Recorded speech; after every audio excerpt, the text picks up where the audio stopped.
এই মাহৰ শেষৰখন কেবিনেট অনুষ্ঠিত হৈ গ'ল যেহেতু যোৱাকালি কেবিনেট বৈঠক বহিলে আৰু কেবিনেটত গুৰুত্বপূৰ্ণ সিদ্ধান্ত গ্ৰহণ কৰিলে সেইখিনি বহুতখিনি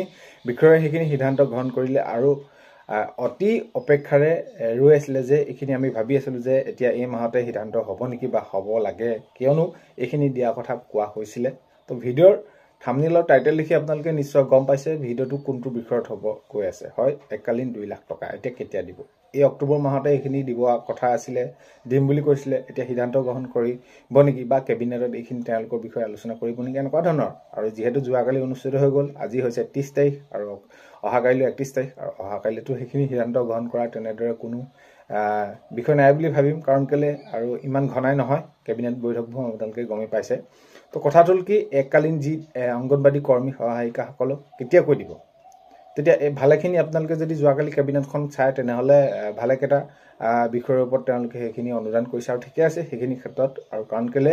আগন্তুক যিসমূহ কাম কৰিব সেইখিনি বিষয়ৰ ওপৰতে কৰিছে আৰু যিকেইটা বিষয়ৰ ওপৰত তেনেদৰে সেইখিনি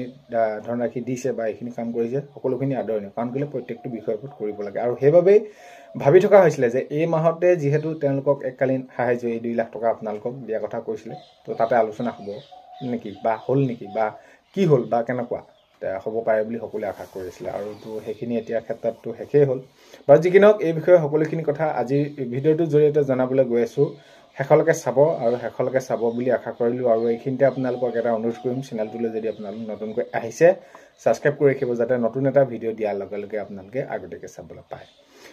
এতিয়া বহুতে আমি আশা কৰি আছিলোঁ আৰু সেইখিনি ক্ষেত্ৰত যিহেতু মাননীয় মুখ্যমন্ত্ৰী মহোদয়ে জনাইছে যে অক্টোবৰ মাহতে অংগনবাদী কৰ্মী সহায়িকাসকলক এককালীন সেইখিনি দিয়া হ'ব আৰু সেইবাবে ভাবি থকা হৈছিলে কেবিনেটত সিদ্ধান্ত গ্ৰহণ কৰিব বুলি কাৰণ কেলে আগন্তুক যিসমূহ কাম কৰে সেইখিনি কেবিনেটত সিদ্ধান্ত গ্ৰহণ কৰি তেনেদৰে কৰে বাকী বাজেটত যিদৰে ধৰে সেইখিনি কামকে তেনেদৰে কৰি থাকে এতিয়া যদি আপোনালোকে যোৱাকালি চায় তেনেহ'লে আমাৰ বানপানী সমস্যাটো যিহেতু হয় বানপানী সমস্যাৰ বাবে প্ৰায় 2205 কোটি টকা তেনেদৰে অনুমোদন জনাইছে আৰু সেইখিনি হ'বই লাগিব কাৰণ কেলে বানপানীয়ে বহুতখিনি অনিষ্ট কৰে ৰাইজক তো সেইখিনি সকলোখিনি আদৰণীয় আৰু যদি আপোনালোকে চায় এতিয়া আমাৰ যি ৰাস মহোৎসৱ আছে ৰাস মহোৎসৱত সেইখিনি আমাৰ ঐতিহ্য ৰাস মহোৎসৱলৈ 2068খন ৰাস মহোৎসৱলৈ 25,000 টকাকৈ দিছে আৰু মাজুলী 67খন ৰাস মহোৎসৱলৈ 50,000 টকাকৈ আকৌ আমি যদি চাওঁ লাচিত বৰফুকনলৈ সন্মান দিছে তাত কেবিনেটত সেইখিনি সিদ্ধান্ত গ্ৰহণ কৰিছে প্ৰায় যোৰহাটত থকা লাচিত মৈদান আৰু সাংস্কৃতিক চৌহদ নিৰ্মাণৰ বাবে প্ৰায় 249 কোটি টকা তেনেদৰে সেইখিনি দিছে তো এই যি এককালীনকৈ 2 লাখ টকা দিয়া কথা আছিলে কেবিনেটতে সিদ্ধান্ত গ্ৰহণ কৰিব বুলি ভবা হৈছিলে বা ভাবিছিলোঁ কাৰণ কেলে এই অংগনবাদী কৰ্মী সহায়িকাসকলে আজি দীৰ্ঘদিনৰ পৰা তেনেদৰে তেওঁলোকে সেইখিনি কষ্টৰ মাজে দিন পাৰ কৰি আছে আৰু যিহেতু মাননীয় মুখ্যমন্ত্ৰী মহোদয়ে এই মাহতে তেনেদৰে দিয়া কথা কৈছিলে ভাবিছিলোঁ কেবিনেটৰ সিদ্ধান্ত গ্ৰহণ কৰিব কিন্তু সেইটো হৈ নুঠিলে কিন্তু কথাটো হ'ল কি যাতে এই যি আপোনালোকৰ মাননী বৃদ্ধিৰ কথা গম পালে আৰু বা এই যি এককালীনটো দিয়া কথা কৈছিলে যাতে অতি সোনকালে দিয়ে বা আপোনালোকৰ এই যি এককালীনটো ক্ষেত্ৰত অতি সোনকালে কাৰ্যকৰী হয় সেইটোৱে সকলো বিচাৰি আছোঁ বা এইখিনি হ'ব লাগে কাৰণ কেলে এতিয়া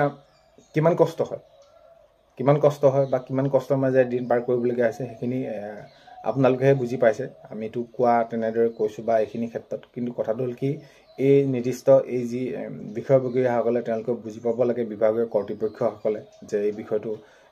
কেনেদৰে চিন্তা চৰ্চা কৰি বা কেনেদৰে আগুৱাই নিব পাৰি এইখিনি ক্ষেত্ৰত আৰু এতিয়া এইখিনিও এটা ওলাই আছে কথা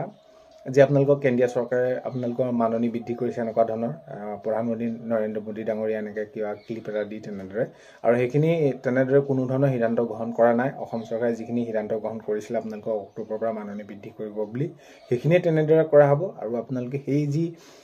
ধৰি লওক তেনেকুৱা ধৰণৰ ভিডিঅ' সেইখিনিৰ ওপৰত ইমান গুৰুত্ব নিদিব কাৰণ কেলে সেইখিনিক যদি তেনেদৰে বৃদ্ধি কৰা হয় আপোনালোকক আনুষ্ঠানিকভাৱে ঘোষণা কৰি দিব যে কেন্দ্ৰীয় চৰকাৰৰ ফালৰ পৰা ইমানখিনি বৃদ্ধি কৰা হৈছে তো তেনেদৰে এতিয়া যেনেকৈ ৰাজ্য চৰকাৰে এইখিনি ঘোষণা কৰিলে চ' সেইখিনি ক্ষেত্ৰত আপোনালোকে গুৰুত্ব সহকাৰে নল'ব আৰু এই যি তেনেদৰে সেইবিলাক কৈ আছে যে বৃদ্ধি হ'ব ইমানখিনি তো তেনেকুৱা ধৰণৰ কৰিব নালাগে আৰু এইখিনি ক্ষেত্ৰত কোনো ধৰণৰ নতুন আপডেট নাই আৰু কথাটো হ'ল যে যোৱাকালি যিহেতু কেবিনেটৰ বাবে বহুত আগ্ৰহে বাট চাইছিলোঁ যে অংগনবাদী কৰ্মী সহায়িকাসকলে যি এককালীন তেনেদৰে 2 লাখ টকা ক্ষেত্ৰত কিবা এটা ক'ব নেকি কিন্তু ভাল খবৰটো নাহিলে অতি সোনকালে আহিব লাগে আহক কাৰণ কেলে আপোনালোকে যি সমস্যাৰ মাজেৰে দিন পাৰ কৰিছে সেইটো আৰু বিশেষ বহলাই কোৱাৰ প্ৰয়োজন নাই চ' কথাটো হ'ল সেইটো আগন্তুক যাতে এই মাহতে অহা নৱেম্বৰ মাহতে যদি ভাল খবৰ এটা ওলায় নিশ্চয় সকলোৰে বাবে ভাল হ'ব দেখা যাওক কি হয় কি নহয় কিন্তু ভাল খবৰসমূহ ওলাব লাগে অতি সোনকালে। তো সেয়াই আশা কৰিলোঁ। শেষলৈকে চোৱাৰ বাবে ধন্যবাদ। আগন্তুক সময়ত খবৰসমূহ পালে নিশ্চয় আপোনালোকক ভিডিঅ'ৰ জৰিয়তে জনাবলৈ চেষ্টা কৰিম।